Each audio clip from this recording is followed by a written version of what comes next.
Gente de Deus, graça e paz. Já peço que você curta aqui esse vídeo, que você compartilhe com os seus amigos se for edificante para a sua vida e que também curta a página da igreja. Quero ler um texto com vocês que está registrado aqui no Evangelho de Marcos, capítulo 16, os versículos iniciais que dizem o seguinte: Quando terminou o sábado, Maria Madalena, Salomé e Maria, mãe de Tiago, compraram especiarias aromáticas para ungir o corpo de Jesus.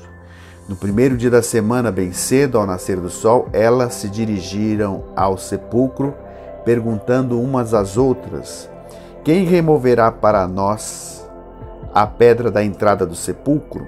Mas, quando foram verificar, viram que a pedra, que era muito grande, havia sido removida.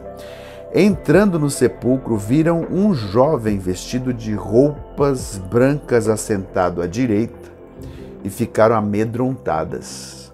Não tenham medo, disse ele. Vocês estão procurando Jesus, o Nazareno, que foi crucificado. Ele ressuscitou. Não está aqui. Vejam o lugar onde o haviam posto. Vão e digam aos discípulos dele e a Pedro: Ele está indo adiante de vocês para a Galiléia. Lá vocês o verão, como ele lhes disse. Só para contextualizar, Pedro havia negado Jesus 3 vezes. Quando nos lembramos deste tempo da paixão de Cristo, na quinta-feira eles celebram a ceia. Depois da ceia eles vão ao Getsêmani e os discípulos Pedro, Tiago e João acabam dormindo enquanto Jesus ora em agonias. Ele é preso naquele contexto. Pedro entra em confronto com Malco, corta a orelha do soldado. Jesus cura a orelha de Malco e segue aquele cortejo em direção à casa do sumo sacerdote Caifás. Pedro segue de longe. Ele consegue inclusive entrar no jardim da casa de Caifás, talvez porque João conhecesse ali os empregados e possibilitaram esse acesso. Ele estava com Pedro. Dentro daquele contexto, Jesus está preso e Pedro consegue olhar para ele à distância e ele o nega uma vez, 2 vezes, vai se aquecer próximo a um fogo que existe ali e acaba negando Jesus pela 3ª vez e o galo canta imediatamente, os seus olhares se entrecruzam e Pedro tem um arrependimento profundo, ele se lembra do que Jesus lhe havia dito. Pedro estava completamente desolado, não sabia o que fazer porque ele havia negado o Senhor e ele entendeu que aquilo era o fim da relação dele com Jesus. E é exatamente por isso que o texto diz para nós que o anjo fala para aquelas mulheres: Vão e digam aos seus discípulos e a Pedro que ele está indo adiante de vós para a Galiléia e os encontrará lá. Mas eu quero chamar a sua atenção para um fato. Se você nasceu de novo, se eu nasci de novo, a relação com Deus ela não é passível de ser rompida.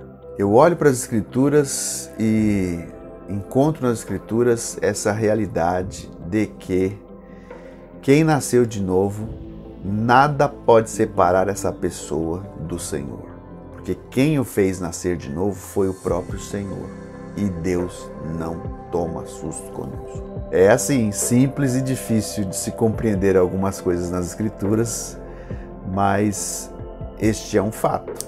Isso também porque quem nasceu de novo, ele é habitado pelo Espírito Santo, ele não consegue viver no pecado em paz e ele tem consciência de que ele nasceu de novo para as boas obras.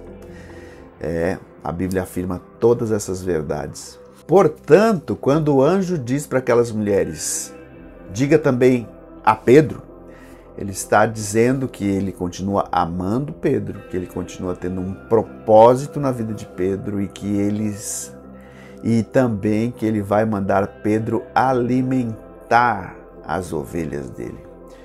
Apacentar é o mesmo que alimentar. Pedro vai ser um pastor importante para o ministério.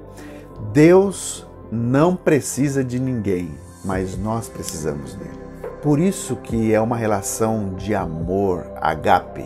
Deus amou o mundo de tal maneira que deu, que entregou o seu Filho. É simplesmente altruísmo absoluto da parte de Deus em dar o seu Filho para nos resgatar. E essa relação ela vai ser para sempre assim.